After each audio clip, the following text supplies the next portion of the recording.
Well, Ukrainians woke up to bombs and missiles in the early hours of Thursday morning as Vladimir Putin attacked Ukraine, claiming to demilitarize the former Soviet nation. The declaration came when the world sat down to find a diplomatic solution at the UNSC emergency meeting.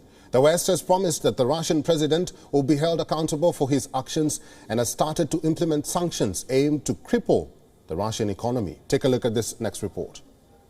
Putin chose this war, and now he and his country will bear the consequences.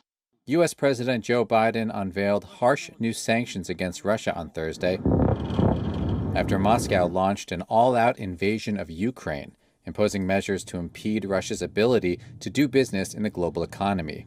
We've now sanctioned Russian banks that together hold around $1 trillion in assets.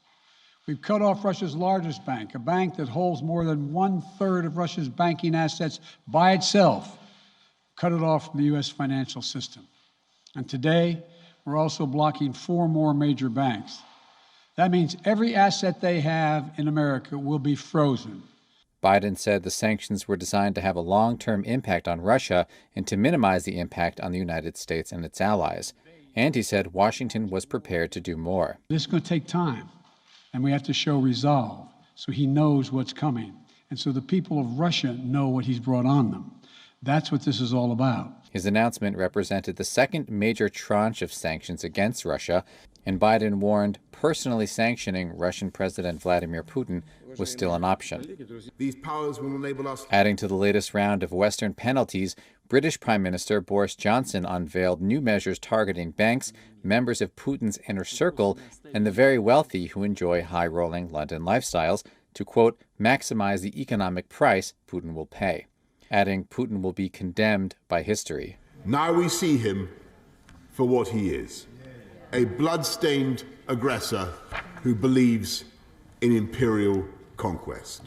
What wasn't part of Thursday's tranche of sanctions, cutting off Russia from SWIFT, the interbank messaging network that is the backbone of international finance. The sanctions that we've proposed on all their banks are of equal consequence, maybe more consequence than SWIFT, number one. Number two, it is always an option, but right now that's not the position that the rest of Europe wishes to take.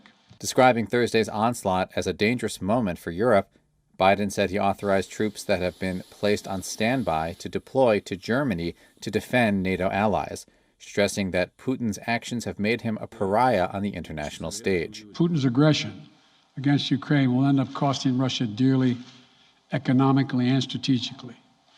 We will make sure of that.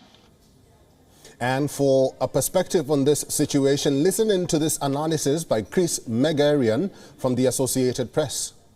President Biden came out today at the White House to outline stiff sanctions that he wants to use to punish the Kremlin for the invasion of Ukraine. These sanctions, he says, have gone farther than anything the United States has done in the past in hopes of showing that Russia's aggression will not be tolerated and will not succeed in the long run. This is not the full force of what the Biden administration has prepared. Some steps like sanctioning Vladimir Putin personally have not been taken at this point. And President Biden basically said that we're going to see how this goes, see what happens next, and maybe roll out more in the future. And what they're arguing is that we have to kind of keep pace with Russia's actions as Russia continues more sanctions put in place. They don't want to escalate a situation, but they want to try to have a firm punishment as this war continues.